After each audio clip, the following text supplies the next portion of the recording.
और अब बात करते हैं बेंगलुरु की, जहां पर सॉफ्टवेयर इंजीनियर शर्मिला की मौत के मामले में नया खुलासा हुआ है। पुलिस की जांच में यह सामने आया कि महिला सॉफ्टवेयर इंजीनियर की मौत हादसा नहीं, हत्या है।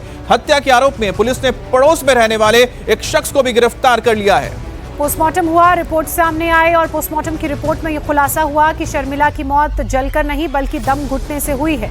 पड़ोस में रहने वाला आरोपी महिला इंजीनियर से जबरदस्ती करने के इरादे से घर में घुसा। जब शर्मिला ने इसका विरोध किया तो उसने इंजीनियर का गला घोंटकर हत्या कर दी। बाद में आरोपी ने सबूत मिटाने के लिए घर में आग लगा दी ताकि किसी को पता ना चल सके। ये तस्वीर आप उस आरोपी की देख रहे हैं जिसने इस वारदात को अंजाम दिया है। महिला इंजीनियर दरअसल उसके पड़ोस में ही रहती थी और इस आरोपी ने उसके घर में इस मकसद से एंट्री ली कि वो उसके साथ दुष्कर्म करेगा, लेकिन जब महिला ने अपने आप को बचाने की कोशिश की तो उस दौरान इस व्यक्ति ने उसका गला रेत कर उसकी हत्या कर दी और बाद में किसी को शक ना हो, किसी को पता ना चले, उसने पूरे घर को आग लगा दी। और बेंगलुरु ईस्ट के सुब्रमण्यमपुरा इलाके में महिला इंजीनियर फ्लैट में अकेली रहती थी। 3 जनवरी को पुलिस को सूचना मिली कि फ्लैट में आग लगी है, जिससे झुलसकर शर्मिला की मौत हो गई। पहली नजर में तो सबको यह हादसा लगा, लेकिन बाद में जब शर्मिला के दोस्त ने पुलिस में शिकायत दर्ज कराई तो इस मामले की जांच शुरू हुई। घर में फॉरेंसिक अधिकारियों को बिजली की खराबी के कोई सबूत नहीं मिले। जब महिला का पोस्टमार्टम हुआ तो रिपोर्ट में पता चला कि महिला की मौत जलने से नहीं बल्कि दम घुटने से हुई थी। टेक्निकल सबूतों के आधार पर पुलिस ने पड़ोसी से सख्ती से पूछताछ की तो उसने शर्मिला की हत्या की बात कबूल ली। पुलिस के अनुसार आरोपी बालकनी से फ्लैट में घुसा और उसने शर्मिला से जबरदस्ती करने की कोशिश की। जब शर्मिला ने इसका विरोध किया तो आरोपी ने महिला इंजीनियर की जान ले ली। और हमारे साथ संवाददाता टी राघवन भी जुड़ गए हैं। राघवन, आखिरकार किस तरह से पुलिस को इस आरोपी के बारे में जानकारी मिली, किस तरह से उसके ये सबूत मिले या तलाशी मिले, सुराग मिले? जी देखिए, वाकई में बहुत चौंका देने वाली खबर है ये, क्योंकि ऐसा माना जा रहा था कि वो जो डी.के. शर्मिला हैं सॉफ्टवेयर इंजीनियर, वो एक हादसे का शिकार हुई हैं। उनके फ्लैट में 3 जनवरी को आग लगी हुई देखी गई थी, जिसके बाद जब फायर पर्सनल्स वहां पर पहुंचे, आग बुझाई गई तो उनका शरीर जो है वो झुलसी अवस्था में वहां पर मिला था। लेकिन उसके बाद जब पहली बार फॉरेंसिक जांच से ये पता चला कि वहां पर किसी भी तरह का शॉर्ट सर्किट नहीं हुआ तो पुलिस के जो है वो कान खड़े हुए। उसके बाद जब और जांच की गई तो पोस्टमार्टम रिपोर्ट में भी ये पता चला कि महिला का जो मृत्यु जो है वो गला दबाकर दम घुटने की वजह से हुई है। उसके बाद ये जब टेक्निकल एविडेंसेस को खंगालने की कोशिश की गई तो उस वक्त 2 टेलीफोन नंबर, एक महिला का और एक इस लड़के का 18 साल के, जिसका नाम करनाल कुरई है, जो विराजपेट का रहने वाला है, कोडगू का, और अपनी सिंगल मदर के साथ बिल्कुल पड़ोस में वहां पर उस महिला के घर के बगल में रहता था। ऐसा बताया गया कि 3 जनवरी को रात तकरीबन 9 बजे वो विंडो स्लाइड जो होता है उसके सहारे उस घर के अंदर घुसा था और तकरीबन 10:15 बजे इस आग लगने की सूचना मिली थी। उसके बाद जब उसने इस महिला की हत्या करने के बाद उसके घर पर रखे सारे कपड़ों को बेड के ऊपर डाल दिया और आग लगा दी ताकि इसको एक हादसे की शक्ल दी जा सके, और साथ में उस लड़की का मोबाइल भी लेकर अपने साथ भाग गया। दोनों ही मोबाइल फोन जो है एक साथ एक ही लोकेशन पर ट्रैक हुए, जिसके बाद पुलिस को इस लड़के पर शक हुआ। उसके बाद जब सख्ती से उससे पूछताछ की गई तो उसने ये बताया कि वो सेक्सुअल एडवांसेस चाहता था, लेकिन जब इस महिला ने मना कर दिया तो उसने गुस्से में आकर उसकी हत्या कर दी। उसके बाद उसके घर को आग के हवाले कर दिया। फिलहाल उसे अरेस्ट कर लिया गया और 3 दिन की पुलिस कस्टडी में रखा गया है। बिल्कुल, बहुत शातिर तरीके से इस 18 साल के लड़के ने इस पूरी वारदात को अंजाम दिया। दरअसल बेंगलुरु ईस्ट के सुब्रमण्यम इलाके में महिला इंजीनियर फ्लैट में अकेली रहती थी। 3 जनवरी को पुलिस को सूचना मिली कि फ्लैट में आग लग गई है, जिसके बाद पुलिस की टीम मौके पर पहुंची और पता लगा कि इसमें शर्मिला की झुलसकर मौत हो गई है। पहली नजर में सबको ये हादसा लगा। ये जो आप सीढ़ियां देख रहे हैं ये उसी फ्लैट तक जाती हैं जहां शर्मिला रहती थी।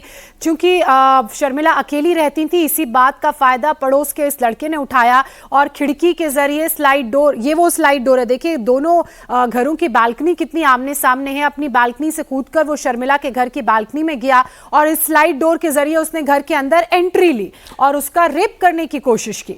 लेकिन बाद में जब शर्मिला के दोस्तों ने पुलिस में शिकायत की थी तब जाकर पुलिस ने इस पूरे मामले में छानबीन शुरू की, क्योंकि पहले में तो ये लगा था कि शायद जलकर मौत हुई है, लेकिन इस आरोपी ने दरअसल शर्मिला के कमरे में घुसने के बाद उसके साथ जब दुष्कर्म करने की कोशिश की तब उसका विरोध हुआ, फिर उसने उसका गला दबा के हत्या कर दी। दम घुटने से मौत हुई शर्मिला की। यह पोस्टमार्टम रिपोर्ट में जैसे ही सामने आया उसके बाद यह पूरा मामला था खुलकर सामने आ गया और जो टेक्निकल एविडेंस थे उसके जरिए भी आखिरकार आरोपी पकड़ में आया। बेंगलुरु के बाद अब खबर उत्तर प्रदेश के एटा से, जहां डबल मर्डर से हड़कंप मच गया है। एटा में प्रेमी जोड़े के परिजनों ने गला रेतकर हत्या कर दी। लड़की के परिजनों ने दोनों को आपत्तिजनक हालत में देखा, जिसकी वजह से दोनों का मर्डर कर दिया। अब डबल मर्डर के बाद पूरे इलाके में हड़कंप मच गया है। हत्या के आरोपी घर छोड़कर फरार हो चुके हैं। मर्डर की सूचना के बाद पुलिस ने मौके पर जाकर शव को कब्जे में लेकर जांच शुरू की है। फिलहाल पुलिस लड़की के माता पिता को हिरासत में लेकर पूछताछ कर रही है। लड़की के घर वाले जो है जो कि मारपीट के कारण जो है उन्होंने आपत्तिजनक किया था, इसके कारण जो है ये हत्या कर दी गई। लड़की की तो आने पाट वहाँ पर डेथ हो गई थी। लड़के की दर्द चल रही थी, जिसे जो है वहाँ PHC दिखाने के बाद जो है सीधे जिला अस्पताल ला गया, लेकिन जिला अस्पताल आते आते जो है उसकी भी मृत्यु हो गई है। बहुत ही दुखद घटना है। और लड़की के घर वाले हालांकि घर छोड़ करके भाग गए थे, लेकिन वो सब जो है पकड़ लिए गए हैं हमारी हिरासत में और पूरी तरीके से जो है पूछताछ। और बड़ी खबर दिल्ली की बता रहे हैं हम, जहां पर साइबर ठगों ने एक NRI कपल से 15 करोड़ रुपए ठग लिए। साइबर ठगों ने बुजुर्ग कपल को 17 दिन तक डिजिटल अरेस्ट करके रखा और इस दौरान उन्होंने 8 अलग अलग खातों से बुजुर्ग कपल से पैसे ट्रांसफर कराए। दिल्ली पुलिस के मुताबिक ठगों ने खुद को telecom regulatory authority of India और प्रवर्तन निदेशालय से बताया था। साइबर ठगों ने बुजुर्ग कपल को कहा कि आपके खाते में ब्लैक मनी है और इसी की तरह उन्हें ब्लैकमेल किया गया और उनसे ब्लैकमेल करने की एवज में इतने सारे पैसे उनसे अपने खातों में ट्रांसफर करवा लिए। पीड़ित कपल डॉक्टर ओम तनेजा और उनकी पत्नी डॉक्टर इंदिरा तनेजा करीब 48 साल तक अमेरिका में रहे।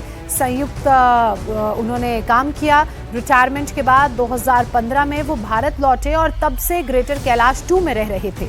ठगों ने उन्हें गिरफ्तारी का डर दिखाकर उनकी कमाई को लूट लिया।